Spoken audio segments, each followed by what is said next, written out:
किताबी दुनिया YouTube channel में आप सभी का स्वागत है। किसान और किसानी श्रृंखला में हम आपके लिए लेकर आए हैं एक कहानी जिसका नाम है चींटियों की आवाज और जिसके कहानीकार है हरिचरण प्रकाश जी। तो आइए सुनते हैं ये कहानी। चींटियों की आवाज। वह स्त्री और पुरुष पास पास बैठे हुए थे, एक दूसरे से हिलगे हुए नहीं बल्कि यूं ही पास पास। उनके चेहरों पर कोई उत्कंठा या आवेग नहीं था। जैसे लौकी और कद्दू अगल बगल में रखे हुए हो, वह ऐसे ही रखे हुए थे। वह आजीवन और निर्जीव दाम्पत्य की युगल मूर्तियां। तब उसने चिढ़कर कहा, उठो और अब से बुर्का पहनकर आया करो। बीबी कुछ देर चुप रही। वह इस हिदायत से हतप्रभ थी। भला अपनी ही चाहत दीवारी में पर्दा। फिर जैसे बहुत कुछ कहा और किया याद करके बोली, फातिमा कह रही थी कि अब्बू किसी डॉक्टर को क्यों नहीं दिखाते। फातिमा, उनकी बेटी साइकोलॉजी में एमए कर रही थी और बाप को मनोरोग की दिशा में उद्यत एक आदमी समझती थी। उसी चिढ़ में आदमी ने कहा, फातिमा से कह दो कि आदमी या तो खुदा को राजी कर सकता है या दुनिया को। इस पर औरत चौंकी। या दरवेशपना कहाँ से आ गया। बगीचे के अंधेरे पेड़ पौधे उनके हिलने से हिले। वाकई में उस आदमी में दरवेशों जैसी कोई चीज तो नहीं थी। बस बीच बीच में वह मजहब की दवा पिया करता, जिससे कोई बीमारी पैदा होती तो कोई ठीक हो जाती। दरअसल वह एक ऐसा सरकारी कारकुन था जो घूस नहीं लेता था, लेकिन सहकर्मी बुरा न माने इसलिए वह अतिरिक्त रूप से अल्लाह अल्लाह करने लगता था। इस आदमी का नाम शुजात अली तलहा था और वह सरकार के पिटीशन विभाग में अनुभाग अधिकारी था। अनुभाग अधिकारी यानी बाबुओं और अफसरों के बीच की एक गांठ, जिस पर दोनों तरफ से दबाव रहता था। यह गांठ ढीली पड़ते ही सरकार का पजामा ढीला हो सकता था। उसने सामने रखा हुआ कागज उठाया और उसे देखकर अपनी आंखें पोंछी। ऐसे 2-4 कागज उसे रोज मिलते थे जो धुएं की तरह उसकी आंख में घुसते थे। वह आंख पोंछता हुआ उन्हें किनारे रख देता था। इन्हें वह डीलिंग असिस्टेंट को माफ तो करेगा, पर व्यक्तिगत रूप से बुलाकर उसे कागज सौंपेगा। अभी तो धुआं ही उड़ रहा था, पर पता नहीं कब किस दुर्घटनावश इनसे आग पैदा हो जाए और वह झुलस कर रह जाए। हालांकि इस दुर्घटना की संभावना बहुत कम थी और उसका डर लगभग बेवजह था, परंतु यह लगभग का डर उसकी चेतना पर प्रेत की तरह छाया रहता है। उसका काम था कागजों को उनके महत्व के हिसाब से सरकाना। उसके विभाग में सबसे महत्वपूर्ण कागज आत्महत्या के माने जाते थे।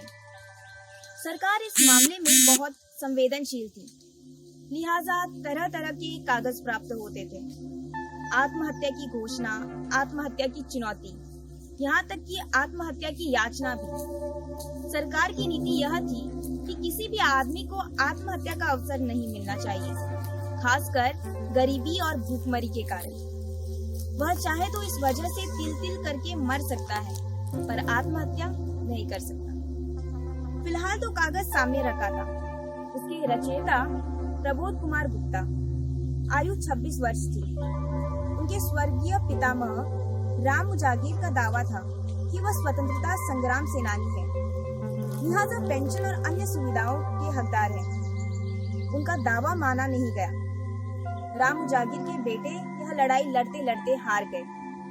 चूंकि स्वतंत्रता संग्राम सेनानी के आश्रितों का सरकारी भर्ती में कोटा था, इसीलिए प्रबोध कुमार गुप्ता ने यह लड़ाई अपने हाथ में ले ली और राष्ट्रपति से लेकर जिलाधिकारी तक को नोटिस दे दी कि मांग मानी जाए, नहीं तो वह आत्महत्या कर लेंगे।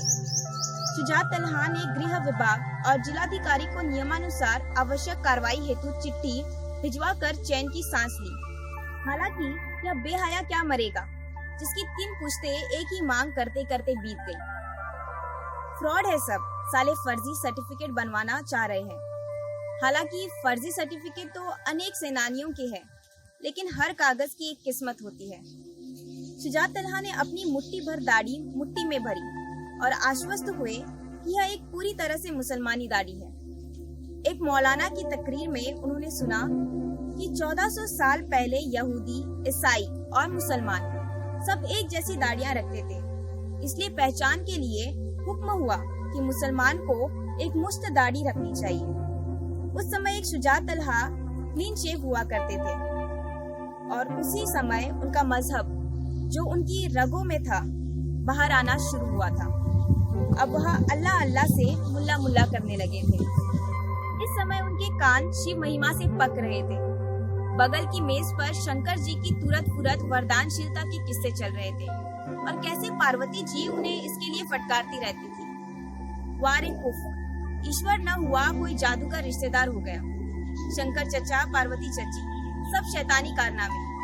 एक अकेले ईश्वर से विरत करने के लिए इतने देवी देवता जो इनकी वाहियात ख्वाहिशें पूरी करके इन्हें भरमाते रहते हैं। भला हो कि नमाज का वक्त हो चुका था। वह उठे, जेब में रखी टोपी को छुआ और फिर हाथ बाहर कर लिया। इस तरह से शुजा तलहा की सांप्रदायिक पीड़ा का एक दिन कट जाएगा। आज वह समय से उठ जाएंगे। आज उन्हें नई चूहेदानी लेते हुए घर जाना था। इस पुराने शहर की पुरानी गलियों में उनका घर था। मकान बड़ा था और घर छोटा।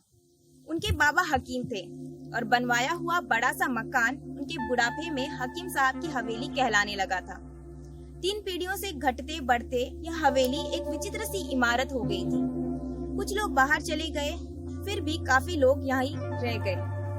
किसी ने एक मंजिल बढ़ाकर कमरा बना लिया तो किसी ने बरामदा छेक लिया, जिसके कारण हवेली किसी अनियोजित अपार्टमेंट ब्लॉक जैसी हो गई थी। यहाँ कई दिशाओं से कुकर की सीटी की आवाज आती थी। बस एक चीज नहीं बदली थी, वह थी मुख्य दरवाजे को पार करते ही एकदम से खुलता हुआ हरियाला सहन। मुख्य दरवाजे की तरह यह सबके साझे में था, लेकिन इसे जतन से पालते थे शुजात तलहा। जगह की तंगी की वजह से जब भी किसी ने इस पर कोई कमरा कोठरी बनवानी चाहिए तो शुजात तन कर खड़े होते। अब सबको इस मामले में उनका तनकर खड़ा होना अच्छा लगता था। शुजात देर तक दफ्तर में बैठे रहते। वह इंतजार करते कि हाल से उनके बाकी सहकर्मी दफा हो जाए। फिर वह अकेले होते थे और उन्हें पहली स्वतंत्र सांस आती थी। फराश पहले झांकता था, फिर टोकता था। कभी कभी देर तक बैठने की गरज से वह फराज से कहते, और भाई कुछ अपना सुख दुख कहो। फराज मुंह जोर था, कह देता, क्या कहे, आपका सुख दुख अलग और हमारा अलग। या कभी कहता, साफ फालतू में आप बैठे हैं, दुख ही दुख है। उसकी बात का बुरा न मानते हुए भी शुजात कराते हुए से उठ खड़े होते। उन्हें घर पहुंचने के लिए गंदी और गंधाती हुई गलियों से गुजरना पड़ता। उन्हें इस बात पर ताज्जुब होता था कि उनके सामने पैदा हुए और उनकी गंध से सुपरिचित कुत्ते इधर कुछ सालों से उन्हें देखते ही भौंकने लगते हैं। ऐसे में वह चाहते थे कि कुत्ते उनकी दृष्टि के आघात से ही चुप हो जाए और उनकी आत्मिक श्रेष्ठता पहचाने। बाकी दुनिया खैर कितना और क्या पहचानेगी। वह इतने सीधे थे कि उनकी ईमानदारी की शोहरत भी आम चर्चा का विषय न बन पाई। बहरहाल आड़े तिरछे होते हुए जब वह बागनुमा सहन में पहुंचते तो उन्हें हमेशा एक नई खुशबू का एहसास होता। वह इस बाग में फूलों को बेमौसम भी सूंघ लेते थे। रात की रानी का मौसम जब खत्म हो जाता तो बहुत दिन तक वह उसकी सुगंध की छाया महसूस करते रहते। फिर एक हाथ कमर पर रखकर वह घर की सीढ़ियां चढ़ते। कभी कभी ऐसा भी होता था कि ढेर सा अंधेरा हो जाने पर इस बगीचे के सन्नाटे में गुम होने के लिए वह बीबी को लेकर पत्थर की खुरदरी बेंच पर बैठ जाते थे। इसी समय वह रूटीन को पराजित करते थे। आज वह खींच रहे थे क्योंकि चूहेदानी तो उनके दोनों बेटों में से कोई भी खरीद सकता था। उनके 2 बेटे और 2 बेटियां थी। यह उनके दाढ़ी युग से पहले ही पैदा हो चुके थे। 4 बच्चों के बाद उन्होंने अपनी नसबंदी करवानी चाहिए, पर बीबी ने पहल करते हुए अपनी करवा ली। उसे मियाँ की कमर का कमजोर होना पसंद नहीं था। यही बीबी अब सोचती थी कि उसके बेटों को और बहुत से जरूरी काम रहते हैं, इसलिए चूहेदानी खरीदने के लिए मियाँ को ही जाना चाहिए। मुख्य द्वार अभी खुला था। इसे 10 बजे रात बंद किया जाता था। इस पर 6 घंटियां लगी थी। जिस घर का प्राणी देर से आता था वह अपनी ही घंटी बजा सकता था, क्योंकि तब दरवाजा खोलने की जिम्मेदारी उसके घर की होती थी। सवेरे उनकी नींद बीबी की चीख से खुली। वह बावर्ची खाने से चिल्ला रही थी। देखो, मुआ चूहा रोटी खाकर भाग गया, फंसा भी नहीं। आखिर परवरिश कहाँ पा रहा है? यह अंतिम वाक्य उसने धीरे से कहा, क्योंकि वह खानदानी पड़ोसी की शान में था। मियाँ ने आकर चूहेदानी का मुआयना किया और कहा, 3/4 ही खा पाया। उनके इस पर्यवेक्षकीय योगदान पर बड़ा लड़का हंसने लगा। उसने कहा, जब तक हकीम साहब का कबाड़ नहीं साफ होता, तब तक चूहे इस घर से नहीं जाएंगे। हवेली में एक कमरा हकीम साहब के नाम वक्फ था। उसमें पुरानी किताबें, नुस्खे, शीशियों और पता नहीं क्या अलम गलम भरा था। दरअसल चूहों का बसेरा खानदानी पड़ोसी के यहाँ नहीं, वरन इसी कमरे में था। हकीम साहब के बाद किसी ने हिकमत नहीं की। कोई वकालत करने लगा तो कोई नौकरी।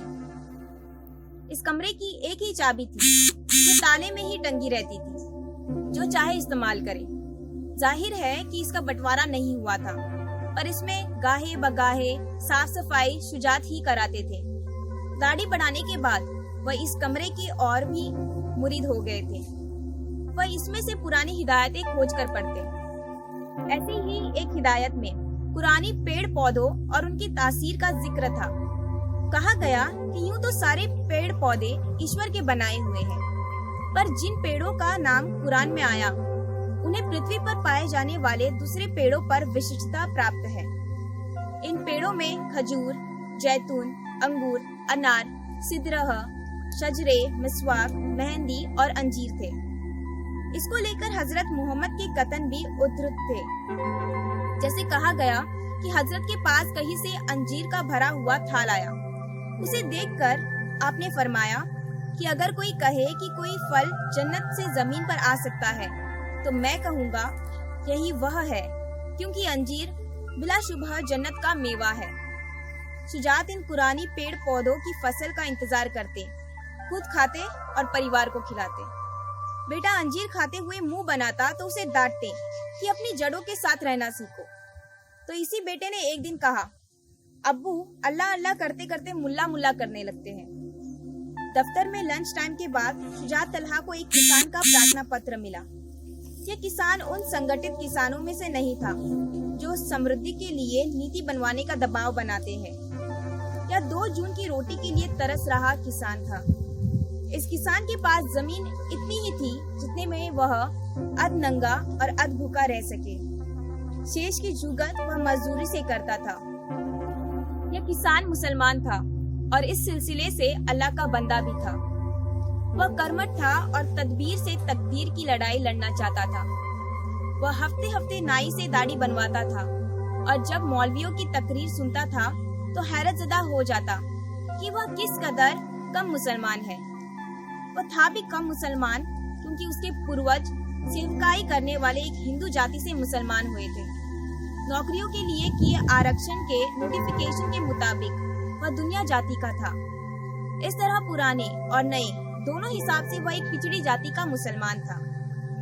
वह देख रहा था कि सिर्फ खेती और मजदूरी से वह जिस तरह की गुजर बसर का आदी था, वो उसे दिन ब दिन पस्त किए जा रही थी। दुनियागिरी जो उसका पुश्तैनी पेशा था और थोड़ी सी खेती के मिले जुले उद्यम से पिछड़ी पीढ़ियां जिस प्रकार जिस्म और जान को किसी तरह जोड़े रखती थी, अब वह भी संभव नहीं था। चाय चाहिए और चीनी भी, नहाने और धोने दोनों का काम देने वाला साबुन चाहिए। उसके बच्चे कहीं जाते समय नंगे पैर नहीं रहना चाहते थे। उसकी बीबी मुहावरों में बात करने लगी थी कि कतरी गुदरी के भी लाले पड़ चुके हैं। वह सब कुछ सुनता और सहता रहता, लेकिन जब 2 जून की रोटी मुश्किल होने लगी तो उसे लगा कि अब दूसरी जमीन तोड़नी पड़ेगी। यह दूसरी जमीन सरकारी नौकरी थी जिसका सपना उसका बीए पास लड़का देखता था। यह सपना चपरासी की नौकरी का था जो उस वर्ग भूमि में बहुत लोकप्रिय था। एक अतिरिक्त आय जिससे खाद, बीज, सिंचाई और कपड़ा लत्ता की न्यूनतम आवश्यकताओं की पूर्ति हो सके। यह सपना ही उनका कपड़ा था जिसे वह उतारते और पहनते रहते। उसी समय नई सरकार ने ढेर सारी नौकरियों के विज्ञापन दिए। क्योंकि इसी समय से किसान और उसका बेटा अभिलेख ग्रस्त होने वाले थे, इसीलिए उनका नाम लिखना जरूरी है। बाप का नाम फुरकान अहमद उर्फ जिग्गन और बेटे का नाम आफ्ताब अहमद जिसमें उसने मंसूरी और जोड़ लिया है। आफ्ताब अहमद मंसूरी कुछ दिनों से किसी जुगाड़ के जरिए नौकरी पाने के तलाश में था। दरअसल जुगाड़ जिंदगी का अनिवार्य अंश था, चाहे सस्ते गल्ले की दुकान से शक्कर लेने की क्यों न हो। जिस कॉलेज से उसने बीए की डिग्री ली थी वह भी एक जुगाड़ केंद्र था। न ढंग से पढ़ाई होती थी और न स्थायी रूप से कोई अध्यापक रखा जाता था। बस छात्र हित में नकल करवा कर डिग्री बांट दी जाती थी। लेकिन नौकरी का मामला बेढप था। सूची विभागीय मंत्री के यहाँ से आती थी, जहाँ दो ही योग्यताएं थी, या तो खास रिश्तेदारी हो या पैसा हो।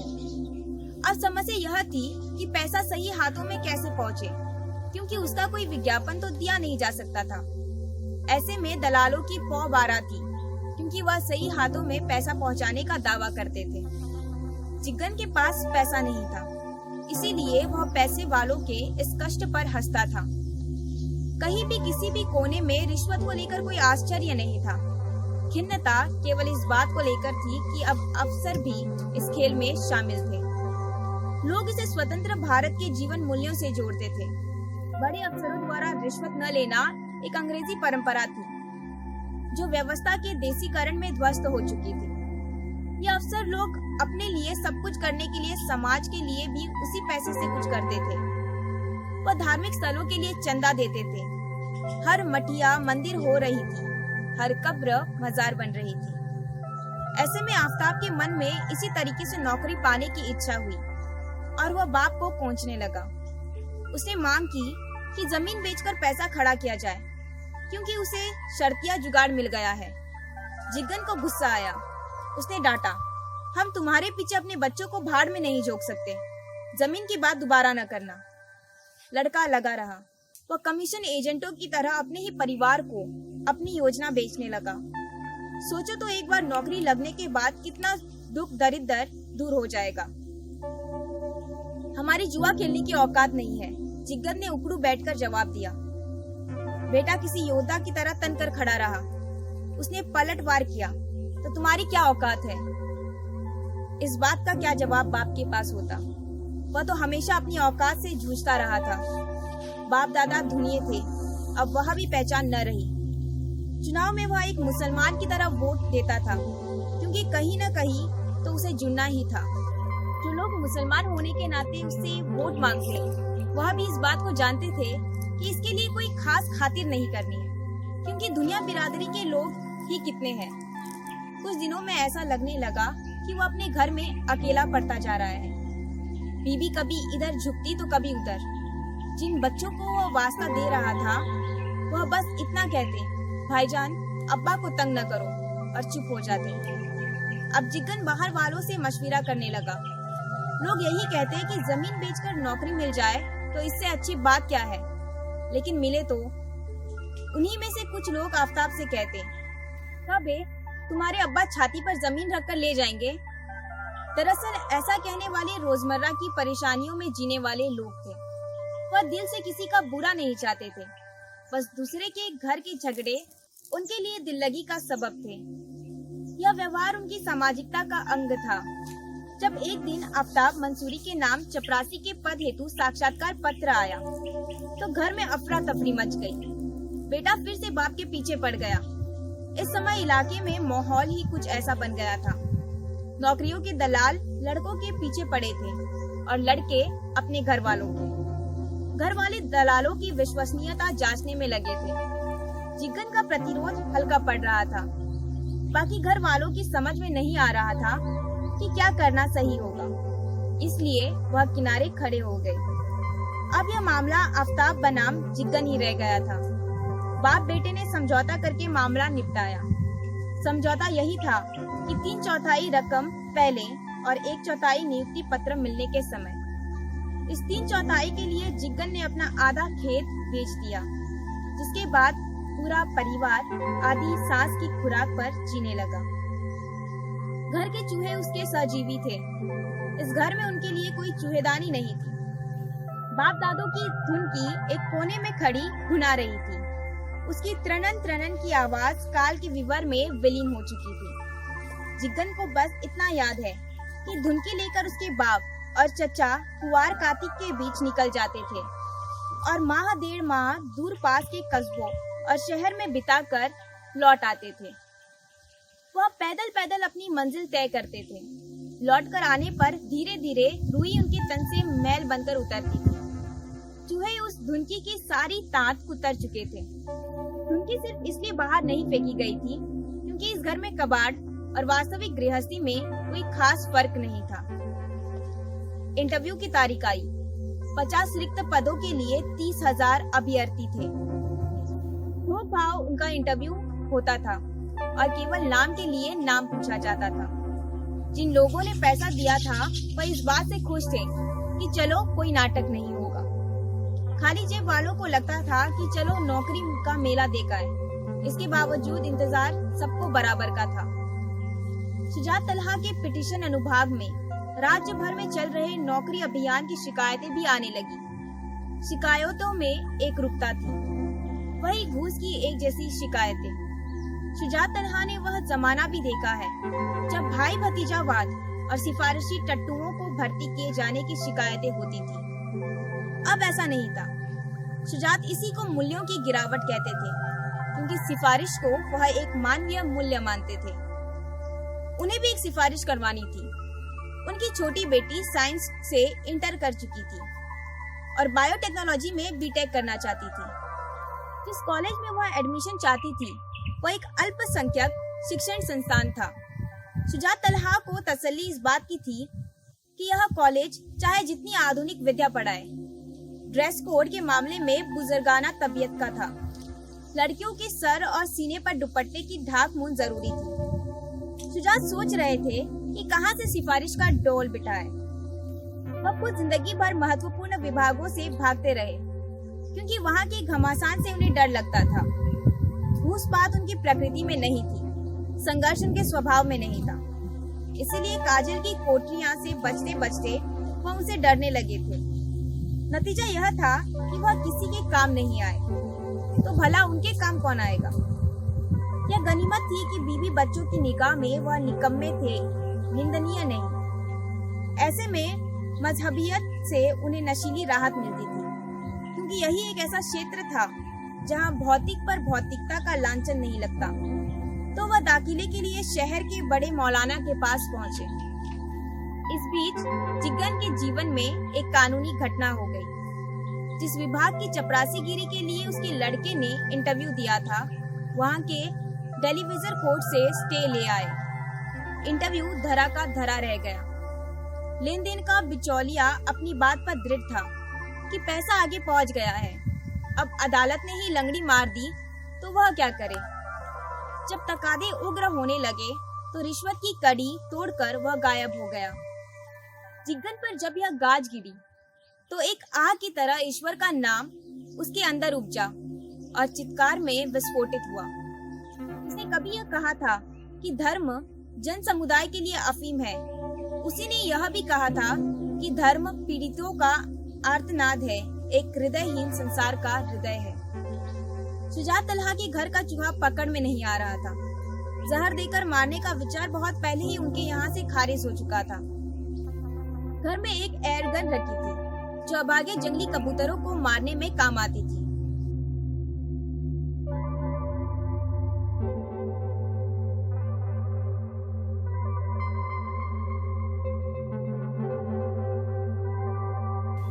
जैसा कि उनका काम था, उन्होंने यह प्रार्थना पत्र जांचोपरांत आवश्यक कार्रवाई हेतु जिलाधिकारी को भेज दिया और पत्र की प्रति पार्थी को भेजी। प्रार्थी ने यह पत्र कलेजी से लगा लिया कि चलो कोई तो है सरकार में मजलूमों की सुनने वाला। यही पत्र लेकर वह जिलाधिकारी कार्यालय गया, जहाँ उसे कहा गया कि हफ्ते भर बाद आना। हफ्ते भर बाद 10 रुपए देकर उसे पता लगा कि हाँ, शासन से पत्र आ गया है। तो अब क्या, समय लगेगा, जांच होगी, तब तक सबूत इकट्ठा करो। कौन सबूत? ए बाबू, घूस का कौन सबूत? लेकिन सारी दुनिया जानती है। अच्छा, दिमाग न चाटो, जाओ। जिगन इंतजार करने लगा। जब कोई जांच करने नहीं आया तब उसने सलाम अलैकुम जनाब शुजात तलहा साहब का संबोधन करते हुए चिट्ठी लिखी। यह चौंकाने वाली बात थी। शुजात तलहा सरकारी मशीन के एक पुर्जे की तरह चलना चाहते थे, इसीलिए यह व्यक्तिगत संबोधन उन्हें परेशान कर सकता था।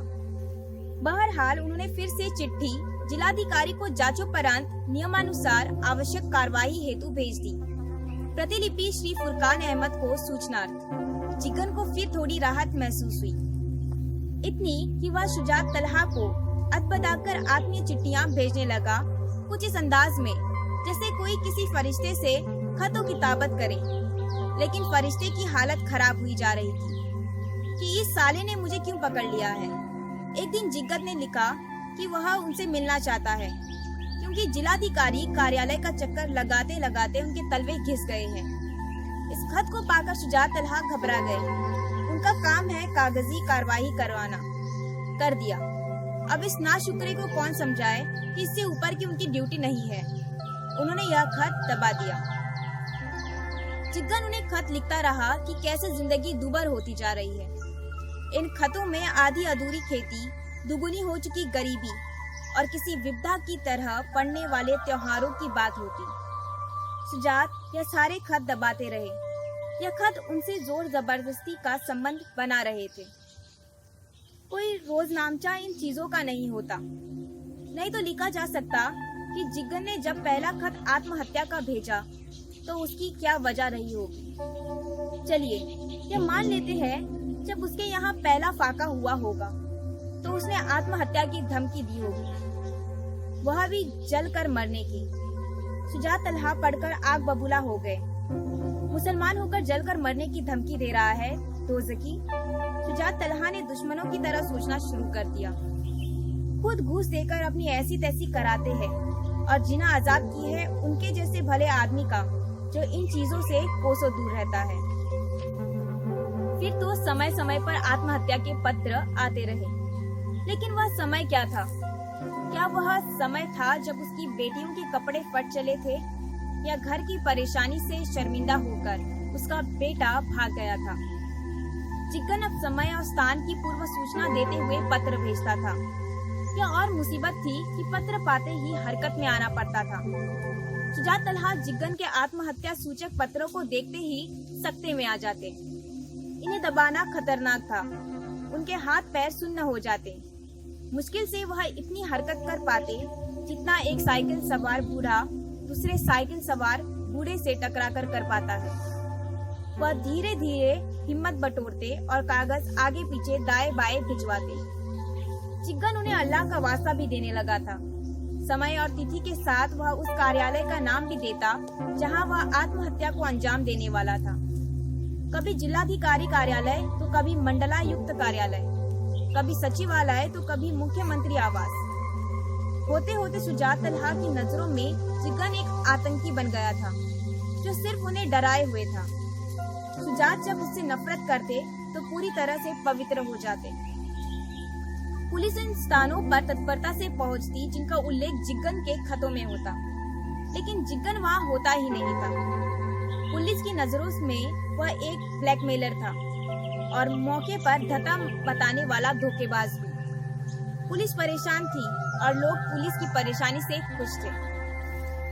लोग बाग जिगन से चुहल करने से भी नहीं चूकते थे कि क्या बे, कब तक चूतिया बनाते रहोगे। जिगन सोच रहा था कि यह दारुण खेल कैसे खत्म किया जाए। वह लोगों के सामने शर्मिंदा होता और जब ज्यादा उकसाया जाता तो आत्महत्या की एक नोटिस और भेज देता। चूतिया बनाने के जुर्म में पुलिस उसे मार पीट कर और घर वालों को धमका कर छोड़ चुकी थी।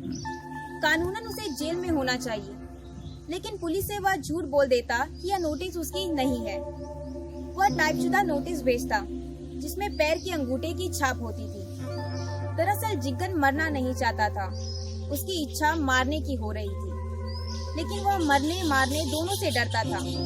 उसे लगता था कि घर में अब कोई उसकी परवाह नहीं करता है, यहाँ तक कि वह चूहा भी नहीं जो बड़े मरघीले ढंग से बिल से बाहर आता जाता था।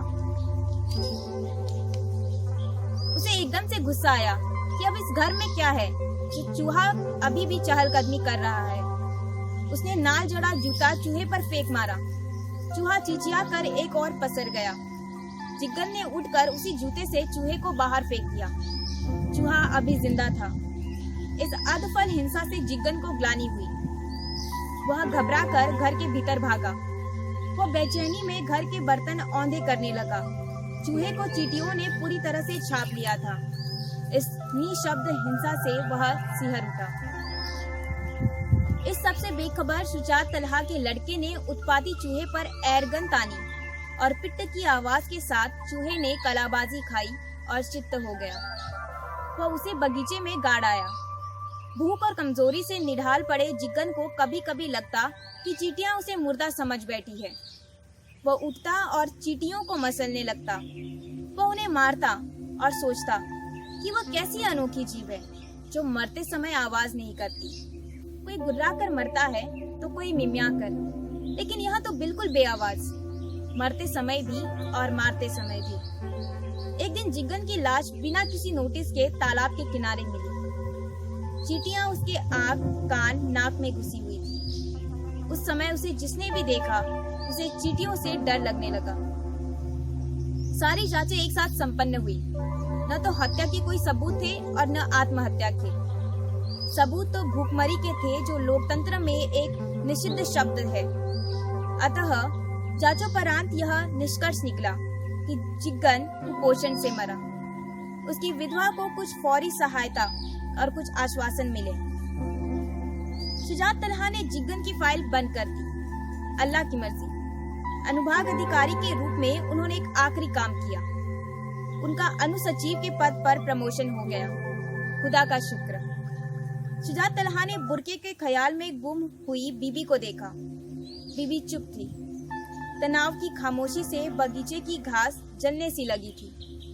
शुजात तलहा ने कई पहलू बदले और चिहुक कर कहा, चलो उठो, यहाँ चींटियां आ रही है। चींटियां तो पार्क में रहती ही है, बीबी ने ठंडे सुर में कहा। नहीं, यह चींटियां दूर से आ रही है, मुर्दाखोर है। भागो, मैं उनकी आवाज सुन रहा हूँ। अब बीबी ने पूरे संकल्प के साथ बुर्का उतारा और दृढ़ता के साथ पति का हाथ थामकर बोली, चलो उठो, फातिमा ठीक कहती है। यदि आपको यह कहानी अच्छी लगी हो तो इस कहानी को अपने दोस्तों के साथ साझा करें और किसानों के साथ सहानुभूति परक अपने विचार रखें और उन पर बातचीत करें। शुक्रिया।